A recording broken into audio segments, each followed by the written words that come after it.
So I sit here and watching Bible Talk TV, and it's going over Hebrews, which I've done already a couple times, and this is just going through our soaping for our church. And then he came up with some questions to know if somebody thinks they know Jesus, or if you want to tell them about Jesus. It's the questions you ask. You can ask your friends or whatever. I mean, they say it. You see people online go, "Oh, praise the Lord," but do you know who Jesus is?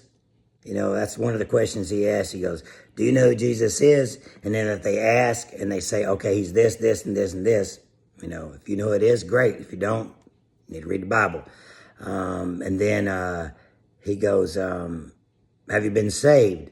And if people don't know what that means or whatever, then you need to read the Bible or talk to a friend or somebody, because we always go, "Oh, bless God, Lord, love him."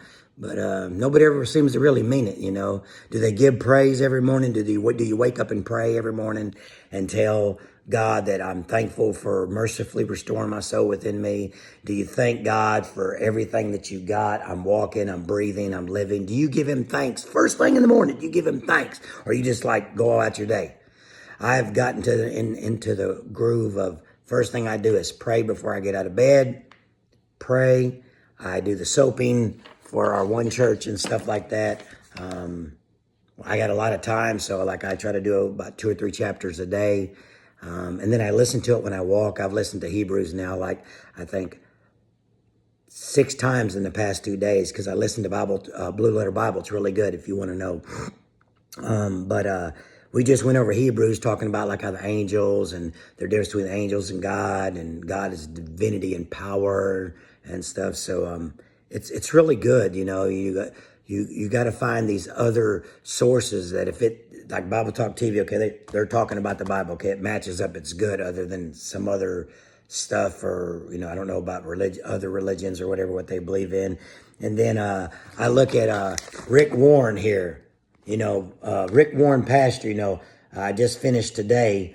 It's called, it's a part 3, and it talked about resolving conflict. I know I posted it already, but, it's the damage of unresolved conflict does. It blocks my fellowship with God. It hinders my prayers, and it hinders my happiness.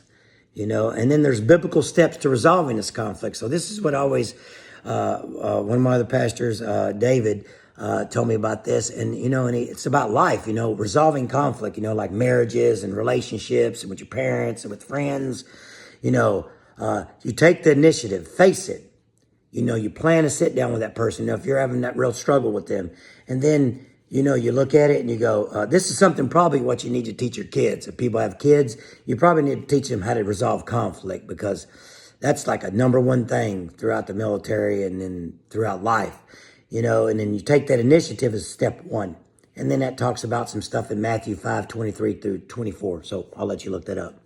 And then number 2, it says, confess my part of the conflict, what's going on, what was wrong, and that nature. And then it gives a Bible verse in regards to that. That's Matthew 7:3, 5.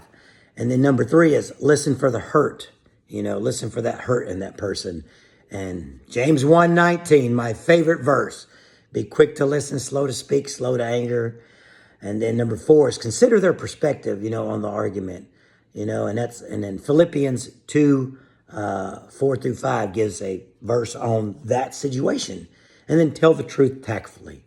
That's Proverbs 12:18. I'm telling you, read Proverbs. It's so richful.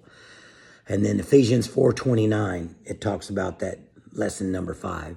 And then number 6, fix the problem, not the blame. Colossians 3:8 and Romans 14:13. And then number 7, the final one, it says focus on reconciliation, which is reestablished relationship, not resolution, to resolve every issue. And then Matthew 5:9. So when you plan to sit down with somebody, you need to choose the right time, when you're both at your best, and the right place. Pray before you meet. These are the 4 steps when you take the initiative. And then come with a positive attitude. And then you pray and say, God, I'm scared to do this, but just give me the courage. And then it's always more rewarding to resolve the conflict than to dissolve the relationship. Psalm 139:3 is a real good passage. And then as always, love your neighbor as you love yourself. So these are just some things that I use besides reading the Bible. And it says, never drop a bomb in bed. Never bring up anything of like, it's probably going to start an argument in bed. So these are things, Rick Warren, reading the Bible, soaping, other people that are a little bit more knowledge, having Bible studies, men's groups, small groups. I've watched like Paul the Apostle on YouTube, which was very great. I've watched The Chosen, and then I look in there. So these are things that I'm growing. I ain't got to tell everybody that, oh, I'm changing. They'll see it. My mama did. She see me change.